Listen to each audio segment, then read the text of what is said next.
Assalamualaikum warahmatullahi wabarakatuh. Di sini saya akan mempresentasikan bab selanjutnya tentang semikonduktor photon source, yaitu sumber cahaya dari bahan semikonduktor.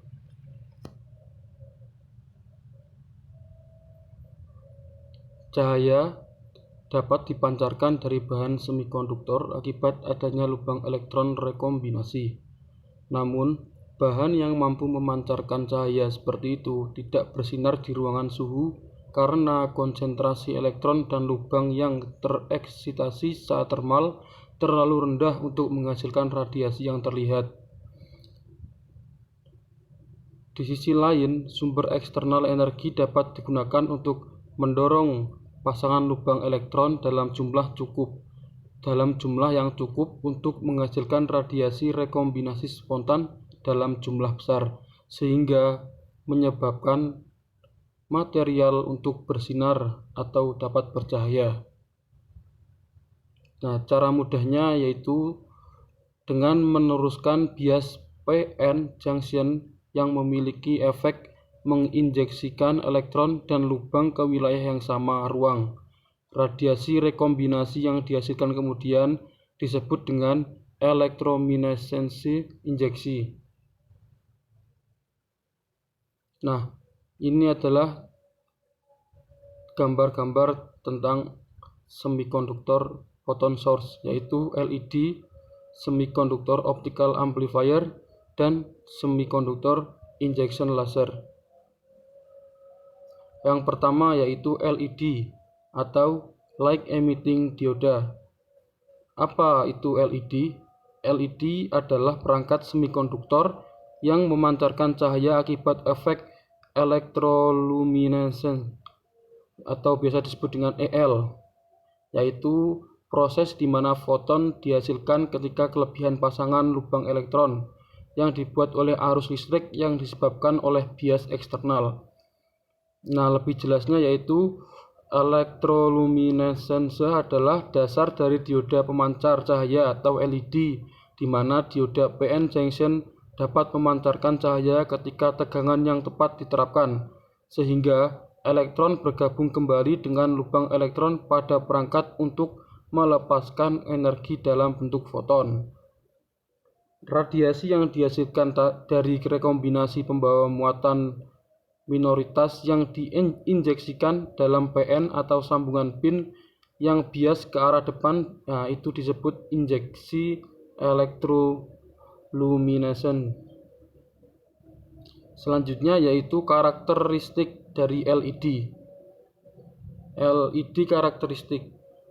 LED memiliki 3 karakteristik. Karakter pertama yaitu polaritas LED. Polaritas merupakan indikasi kesimetrisan suatu komponen elektronik. LED ini mirip dengan PN junction diode, yaitu memungkinkan arus mengalir hanya dalam satu arah, yaitu mengalir dari muatan positif ke muatan negatif, yaitu dari anoda ke katoda. Apa yang terjadi kalau aliran ini terbalik? Tidak akan ada yang terjadi karena LED-nya kan tidak menyala. Selanjutnya karakter yaitu arus maju LED. Dan setiap LED memiliki arus maju maksimum yang aman untuk melewati tanpa mematikan LED. Seperti contoh misalnya LED 5 mm yang paling umum digunakan memiliki nilai arus 20 mA hingga 30 mA saja. Selanjutnya tegangan maju LED. Dioda pemancar cahaya juga dinilai untuk tegangan maju, yaitu jumlah tegangan yang diperlukan untuk LED untuk menghantarkan listrik. Seperti contohnya lagi, misalkan pada LED 5 mm memiliki arus 20 mA, tetapi tegangan maju bervariasi dari satu LED ke LED lainnya, yaitu contohnya LED merah memiliki tingkatan tegangan maksimum 2,2 volt, LED biru memiliki tegangan maksimum 3,4 volt, dan lain sebagainya.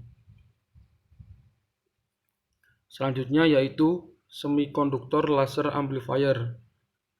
atau penguat laser semikonduktor.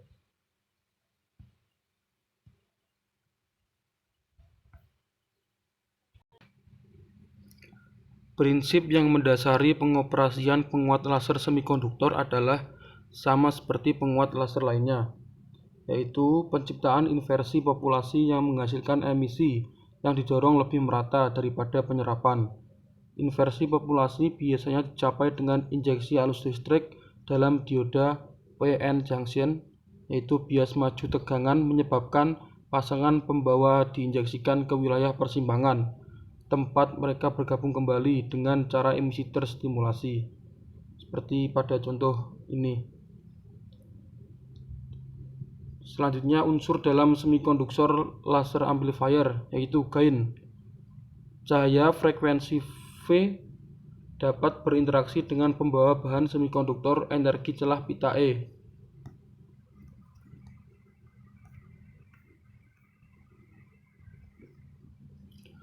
Melalui transisi pita ke pita, asalkan V-nya lebih besar E per jam.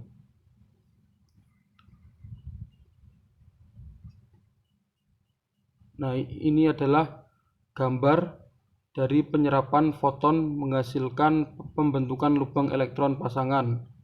Dan yang sebelahnya yang gambar B, yaitu rekombinasi lubang elektron dapat diinduksi oleh foton. Hasilnya adalah terstimulasi emisi foton yang identik. Densitas sambungan optik status E V ditentukan oleh relasi E K untuk elektron dan lubang dengan kekekalan energi dan momentum.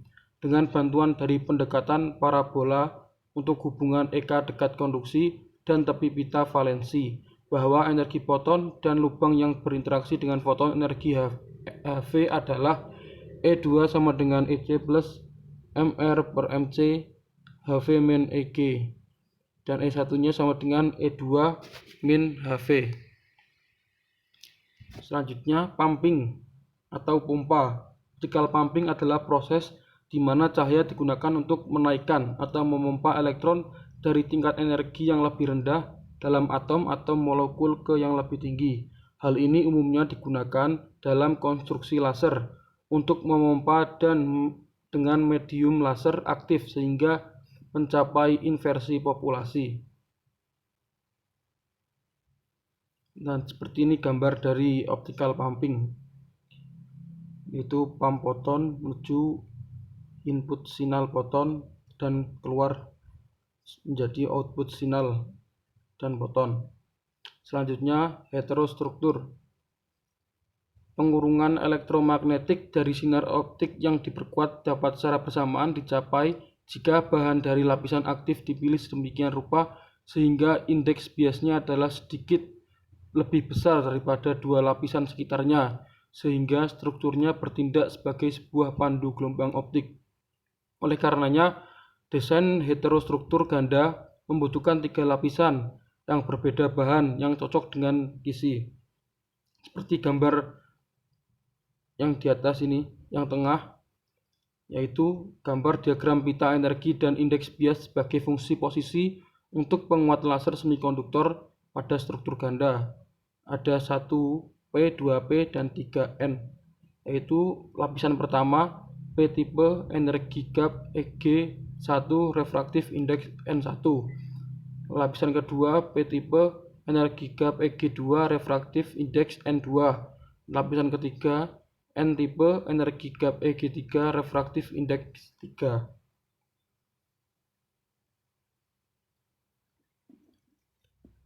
Selanjutnya, semikonduktor injection laser atau laser injeksi semikonduktor adalah penguat laser semikonduktor yang disediakan bersama jalur untuk umpan balik optik. Seperti yang dibahas sebelumnya, semikonduktor penguat laser yaitu sambungan PN yang sangat didoping bias maju yang dibuat dari A bahan semikonduktor celah langsung.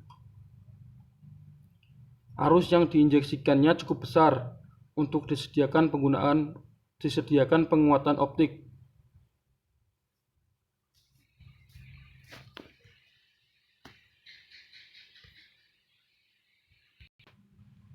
Selanjutnya yaitu feedback.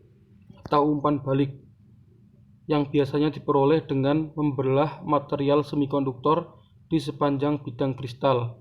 Indeks bias yang tajam, perbedaan antara kristal dan udara di sekitarnya menyebabkan permukaan yang terbelah bertindak sebagai reflektor. Jadi, kristal semikonduktor ini bertindak baik sebagai media penguatan dan juga sebagai resonator optik. Seperti pada gambar di samping ini. Asalkan koefisien penguatannya cukup besar, umpan balik akan mengubah penguat optik menjadi osilator optik.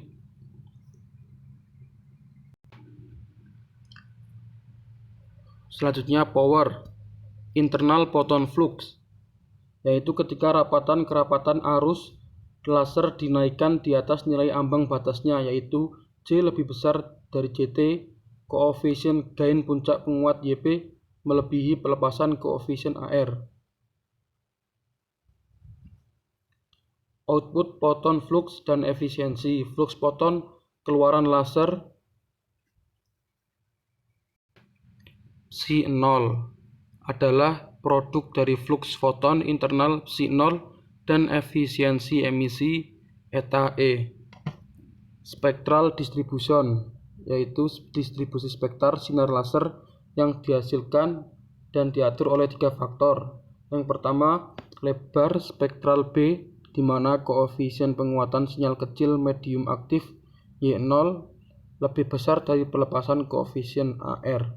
Sifat mekanisme pelebaran garis yang homogen atau tidak homogen. Mode resonator, khususnya perkiraan jarak frekuensi antara mode longitudinal VF sama dengan C per 2D, di mana D adalah panjang resonator. Nah, ini adalah gambar ilustrasi skematis distribusi spasial.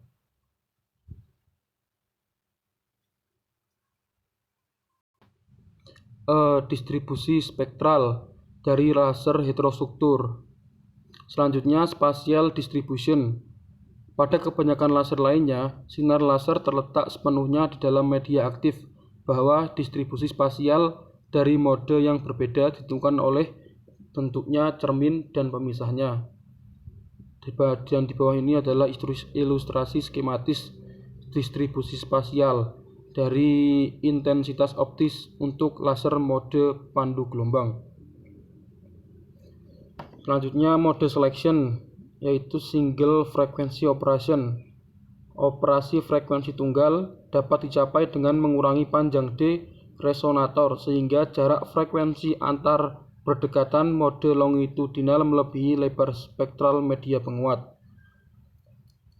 Lalu karakteristik of typical laser atau karakter tipikal laser ini dibagi menjadi 3, yaitu monokromatik, well directed, dan koheren. Monokromatik yaitu lebar yang tidak substansial dari cahaya sempit yang terpancar yang hanya mengandung satu warna. Yang kedua, well directed. Pada tipe ini cahaya akan diarahkan pada sinar yang sempit, mudah diluncurkan melalui serat optik. Dan yang ketiga yaitu koheren. Cahaya dengan panjang gelombang tunggal dipancarkan oleh LED dengan panjang gelombang yang lebar. Karakteristik penting dari dioda laser adalah pendekatan atau ambangnya. Dioda laser tidak beroperasi sampai daya minimum diterapkan. Jika cahaya di bawah energinya, maka emisi lebih lemah dari ambang batas dibandingkan dengan energi penuh. Yang terakhir, quantum well laser. Quantum well laser dioda adalah lapisan tengah yang sangat tipis di dioda. Energi kuantum digunakan untuk mengubah elektron dari energi yang lebih tinggi ke energi yang lebih rendah dan bertanggung jawab untuk efisiensi yang lebih baik. Sekian presentasi dari saya. Mungkin hanya itu yang dapat saya pahami. Apabila ada kesalahan, saya mohon maaf yang sebesar-besarnya. Terima kasih. Assalamualaikum warahmatullahi wabarakatuh.